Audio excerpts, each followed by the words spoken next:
World Bank, I haven't met Sheila live, but I know her through Patricio Marquez, whom I've worked with quite a bit at the World Bank. She's a senior health specialist at the World Bank. She has over 20 years of experience there. She's managed extensive World Bank health sector operations, including emergency operations responding to refugee crises and Ebola. She's conducted health sector public expenditure reviews, hospital assessment, child nutrition studies, and analysis related to tobacco control and taxation, and also mental health. So she comes with expertise in mental health, which we very much appreciated. She's also developed innovative financing mechanisms in response to country level needs, which is super important for mental health. We need to do that, and global happiness. Her training is in epidemiology and maternal and child health, which again is really important for us to look at as it regards to mental health. It's great to have you here today. Thanks so much for joining the World Happiness Agora. It's wonderful to have your perspective from the World Bank. So yeah, Sheila, I'll just hand it over to you.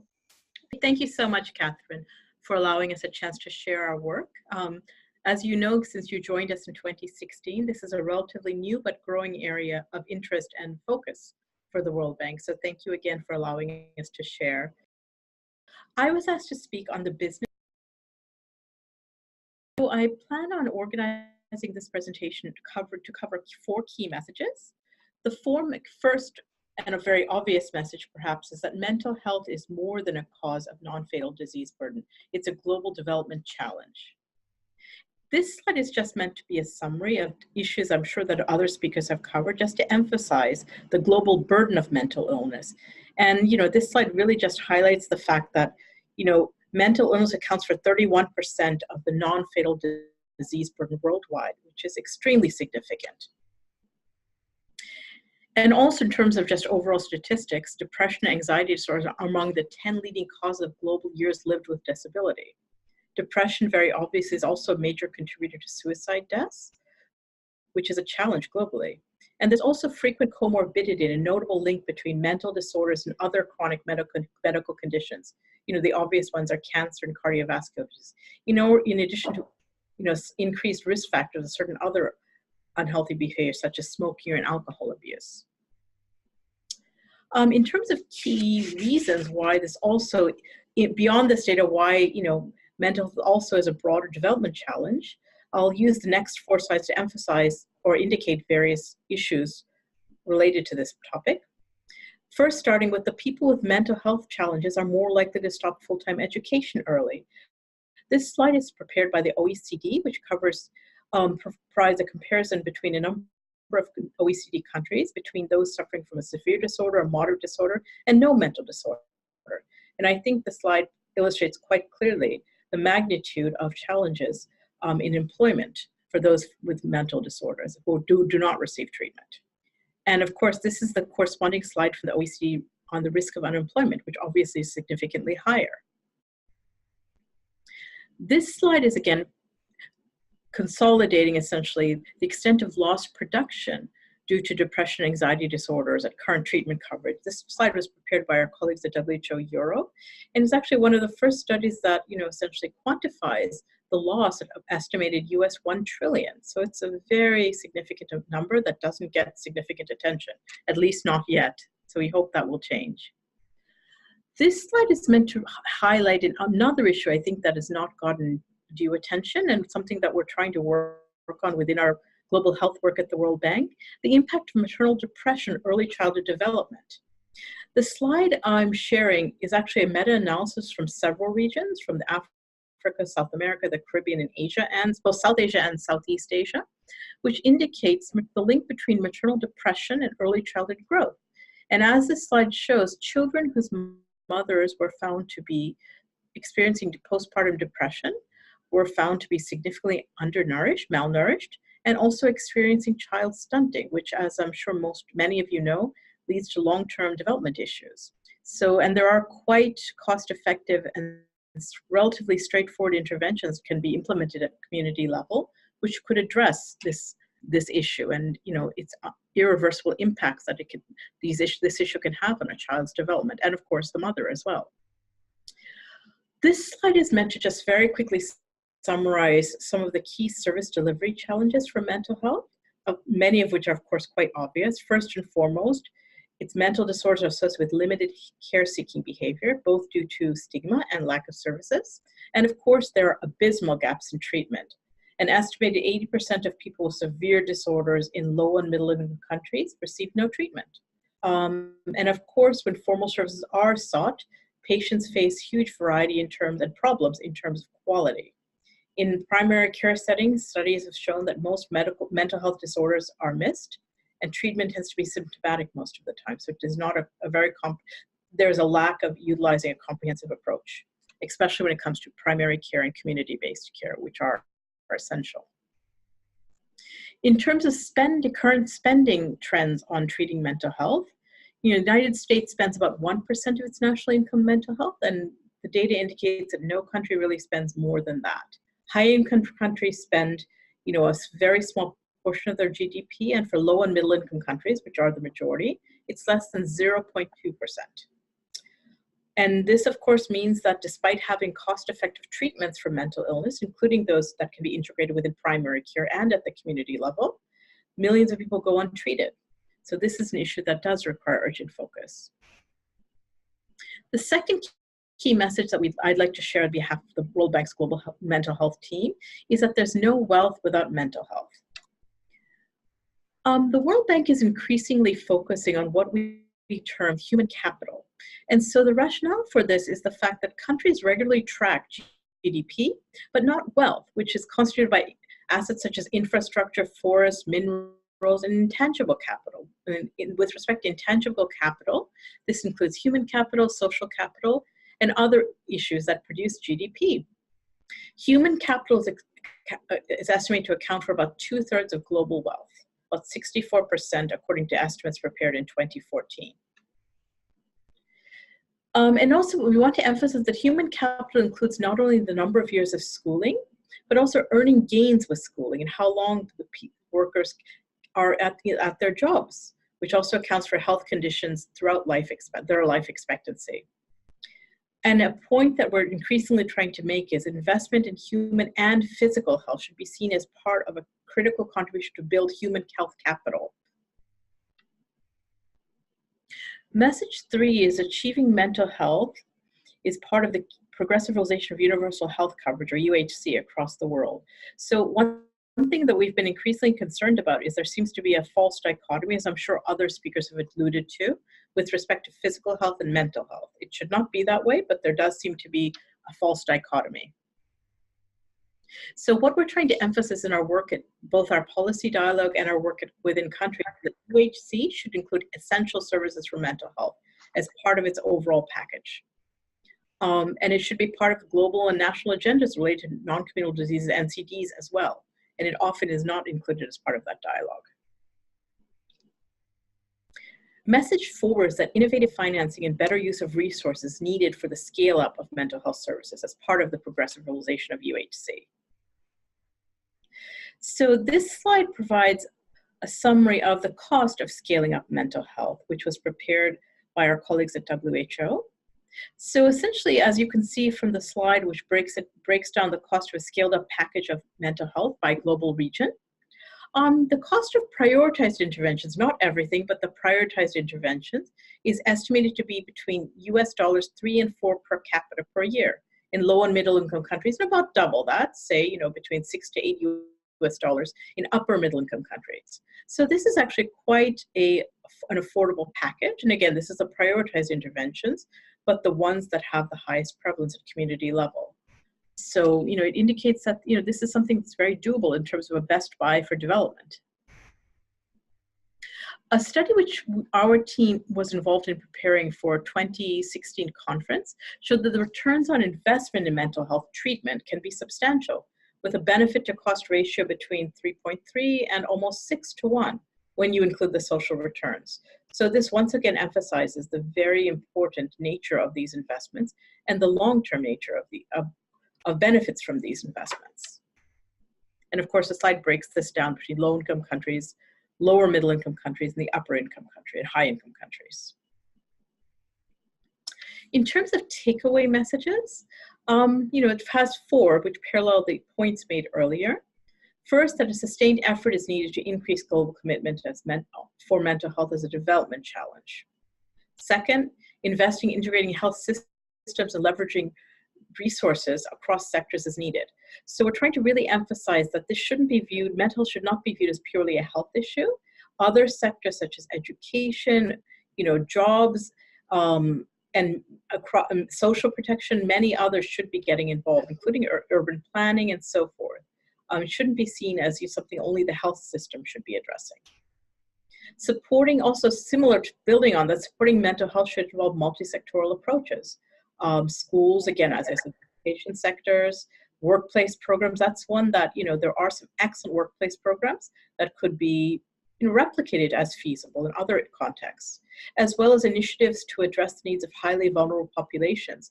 A group that we've been focusing on under the highly vulnerable populations, of course, are displaced persons and refugee populations that we're trying increasingly to make sure World Bank's increasing investments addressing refugees include some sort of social support and mental health support, which wasn't always part of the initial packages. So we're pleased that's an area that's getting more focus. And with respect to resource mobilization, really thinking about how we can be innovative in terms of financing. In this world of constrained resources and no shortage of challenges, I think it's unlikely, and I know our team agrees, that there's going to be a massive new pot of money. So I think what we're trying to do as part of our team is really work on innovative financing, and also finding innovative ways of tapping resources. For example, making the point that investments in maternal and child health will only be fully effective if you fully address mental health as part of that for both women and children. The slide I showed earlier on the potential impacts of maternal depression, I think was quite indicative of, lost opportunities if one does not invest in the mother's mental and physical health as well. And also also better use of existing resources. There are some quite significant resources that exist in the health and other development sectors. So I guess as part of our team, we're trying to see how can one do more with what we already have, in addition to, of course, trying to advocate for more. For example, what can schools be doing better? Adolescents have a number of challenges that emerge across the world during those years. What can schools be doing better with respect to both providing support, linking as needed to additional social services and health services as needed? The last slide I have actually on a point that Catherine and us we mentioned, what gives hope? I think, at least from my point as a team member of the World Bank's small global health team, it's the fact that we now have more and more senior government officials addressing mental health and willing to talk about mental health and understanding increasingly that mental health can fully be part of the development curriculum. So this quotation I have on the screen is from a meeting we held last year by the Minister of Health of Canada, where I think it was very poignant. She's a former social worker, and I think that's quite telling in the nature of her quote, which is almost no one in society is left untouched by mental illness. Directly or indirectly, sometimes without even knowing it. Mental illness affects nearly everyone at some point in their lives. So I think what this quote really makes powerful is the fact that, this is not something that should be stigmatized or should be viewed as exceptional or unusual. It's something that affects almost every home and family and community. So we need to do more to provide support so that development outcomes move forward in the way that we'd all envision they would. And so that was my last slide. Thank you. Thank you so much. No, that was so wonderful. Yeah, I love the slide on maternal mental health. That's an area where just on a side, I realized that wasn't the point, but that's an area we're really trying to invest much more focus and direct programs to, because, as I'm sure there's so much investment, validly so, on maternal and child health in developing countries and lower middle income countries. But no one's looking at, okay, what happens if, women need help? It's the portion of women who suffer postpartum depression, it's not less in developing countries. You just never hear about it.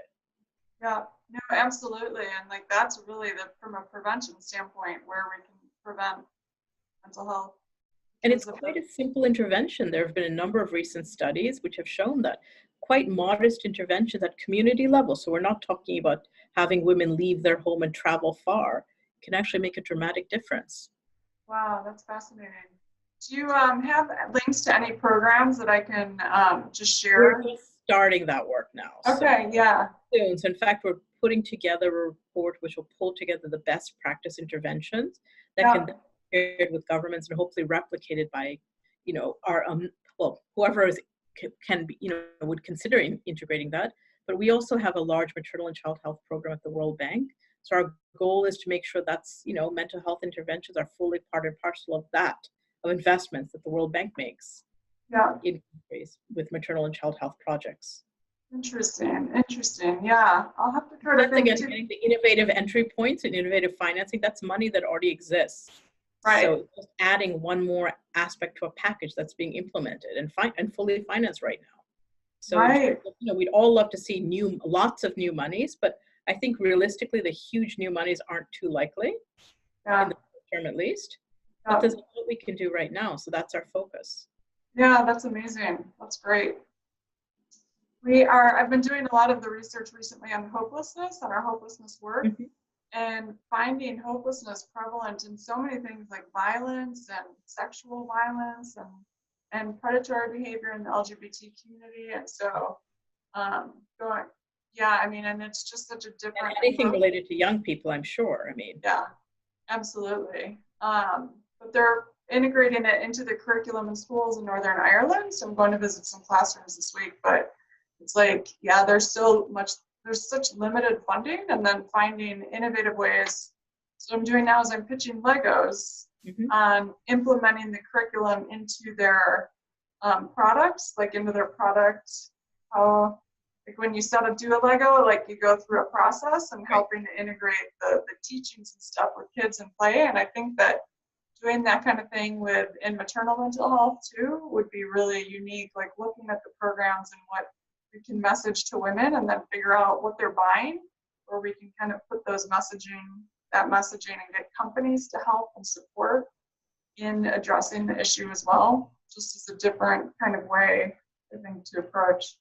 So it'd be interesting for me to look at what's like happening and what's going on in that space, and thinking of ways to get businesses to. So fun. No, that would definitely be, because that's, a huge other market out there and, opportunity. Yeah. But right now, what I've seen, the programs are mostly involving, community health workers. Okay. Recruiting new ones in the community of, who are trusted, of who would women feel comfortable talking to. But of course, some of these, unfortunately, when it comes to women who have children, it tends to be people who are out of the school system. Since school systems, even with adolescent moms, they tend to leave. That's something that has to be addressed in many other fora or fronts. But yes, so right now, most of the programs deal with community-based, especially in rural communities. What can be done? Got it. Really track what's happening. Yeah, interesting. And they don't really buy products. They're all living in.